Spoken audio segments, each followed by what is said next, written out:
أفلح المؤمنون الذين هم في صلاتهم خاشعون إلى آخر الركوع أو صدق الله العظيم. وعن أبي هريرة رضي الله تعالى عنه عن النبي صلى الله عليه وسلم أنه قال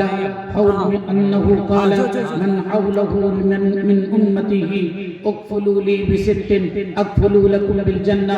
قلت وما هن يا رسول الله؟ قال الصلاة والزكاة والأمانة والفرج والبطن واللسان. رواه المنذري في الترغيب والترهيب أو كما قال النبي صلی اللہ علیہ وسلم. جب سر میں ہوائے طاعت تھی سرسبز شجر امید کا تھا. جب سر میں ہوائے طاعت تھی سرسبز شجر امید کا تھا. جب سرسر عصیاں چلنے لگی اس پھیر نے پھلنا چھوڑ دیا. اللہ کی راہ اب بھی ہے باقی, اللہ کی راہ اب بھی ہے کھلی, آثار و نشاں سب قائم ہے. اللہ کی راہ اب بھی ہے کھلی, آثار و نشاں سب قائم ہے. اللہ کے بندوں نے لیکن اس راہ پہ چلنا چھوڑ دیا. محترم سامعین, برادران اسلام اور یہاں کے غیور مسلمانوں, اللہ کا فضل اور کرم ہے کہ آپ حضرات کافی دیر سے دین کی باتیں سن رہے ہیں اور اب یہ پروگرام چونکہ بکھر بھی چکا ہے اور ہمارے بہت سے مہمانان محترم باقی ہیں, انہیں بھی آنا ہے.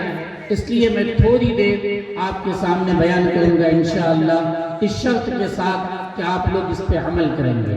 کون لوگ عمل نہیں کریں گے ذرا ہاتھ اٹھا کے بتائیے. اچھا, جو لوگ عمل کریں گے وہ ہاتھ اٹھا کے بتائیے. کریں گے انشاءاللہ. میں نے علامہ منذری رحمت اللہ علیہ نے الترغیب والترہیب جلد نمبر 4 کے پہلے صفحے پر ایک حدیث نقل فرمائی ہے. حضرت ابو ہریرہ فرماتے ہیں کہ آقا و مولا تاجدار بطحہ نبی کریم صلی اللہ علیہ وسلم کے آس پاس جو لوگ بیٹھے ہوئے تھے, آپ نے ان لوگوں کو مخاطب کیا اور یہ کہا اکفلوا لی بست, تم لوگ میرے لیے 6 بات پر عمل کرنے کی گارنٹی لے لو. اکفلوا لکم بالجنہ, میں تمہارے لیے جنت کی گارنٹی لیتا ہوں. حضرت ابو ہریرہ فرماتے ہیں قلت وما هن یا رسول اللہ, میں نے کہا وہ 6 باتیں کون سی ہیں اللہ کے رسول, وہ ہمیں بتا دی جائے.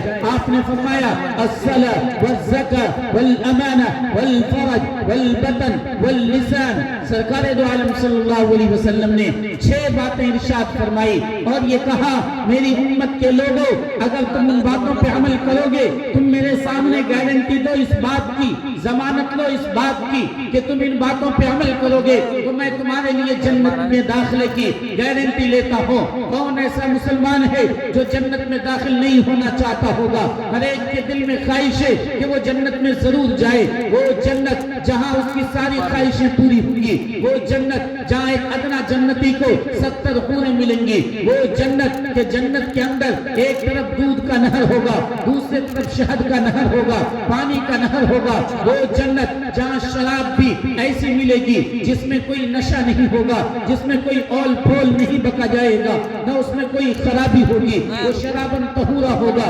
ایسی جنت کہ اس جنت میں جب انسان سوئے گا, جب انسان سوئے گا تو جب اسے کئی 100 سال کے بعد جگایا جائے گا تو وہ یہ کہے گا کہ میں تو ابھی سویا تھا.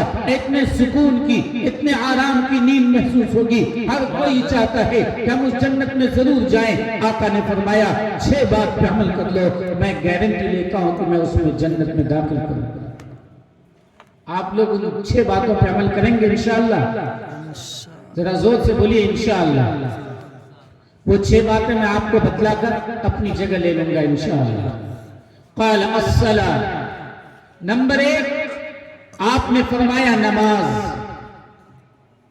سب سے پہلی چیز آپ نے بتلائی نماز, کہ تم نماز کی پابندی کرو, نماز پڑھو. نماز مومنوں کے لیے معراج ہے. نماز میں ایک انسان اللہ سے باتیں کیا کرتا ہے, ہاتھ اٹھا کر اللہ سے جو دعا مانگنی ہے نماز کے بعد آپ اللہ سے مانگ لیجئے. آپ کے دل کو اطمینان بھی ہوگا, اور اللہ اسے پورا بھی کرتے ہیں۔ آقا و مولا تاجدار بطحہ نبی کریم صلی اللہ علیہ وسلم نے فرمایا قرۃ عینی فی الصلاۃ، میری آنکھ کی ٹھنڈک نماز میں ہے۔ اللہ کے رسول نے فرمایا الصلاۃ عماد الدین، نماز یہ دین کی بنیاد ہے، نماز دین کا ستون اور کھمبا ہے۔ جو نماز کو چھوڑ دیا یہ سمجھو اس نے دین اسلام کو ڈھا دیا، دین اسلام کے ستون کو ڈھا دیا۔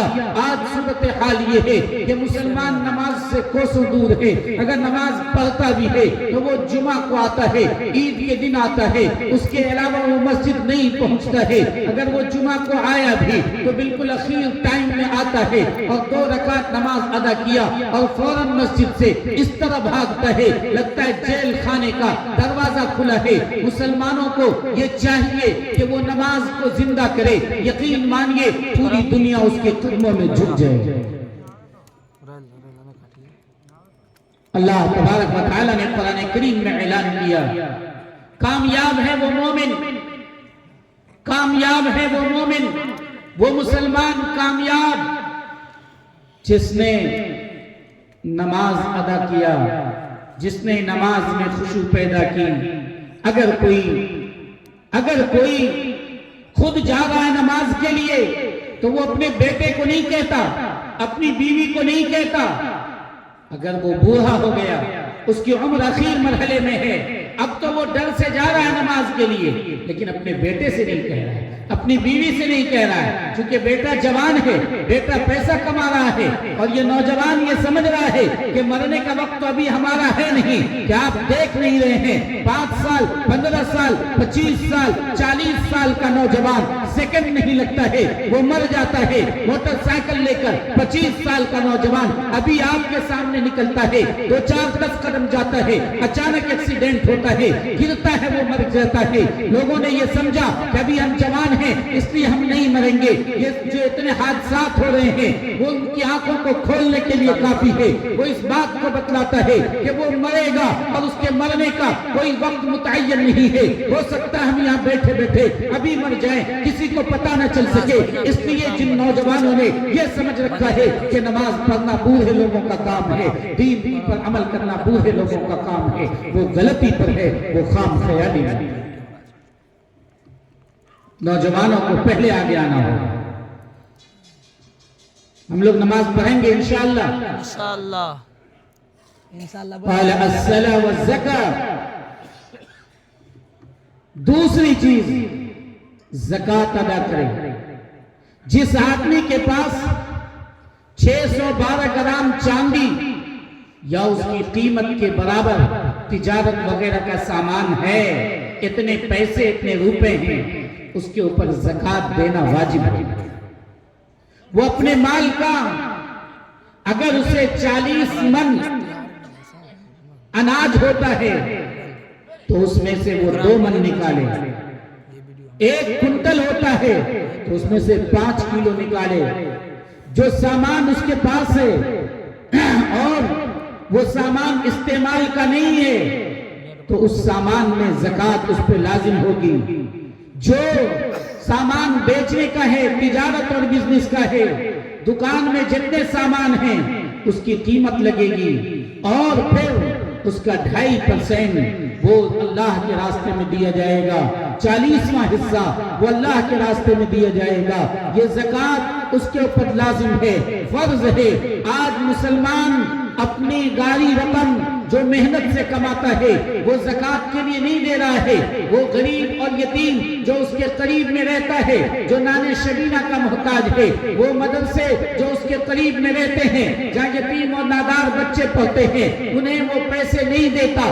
اگر ان کے گھر پہ جایا جائے، دروازے پہ دستک دی جائے، بار بار کٹکھٹایا جائے، تب وہ مجبوراً چونکہ مولانا آ رہے ہیں، جان پہچان کے ہیں، نہیں دیں گے تو کیا ہوگا، تب وہ رسید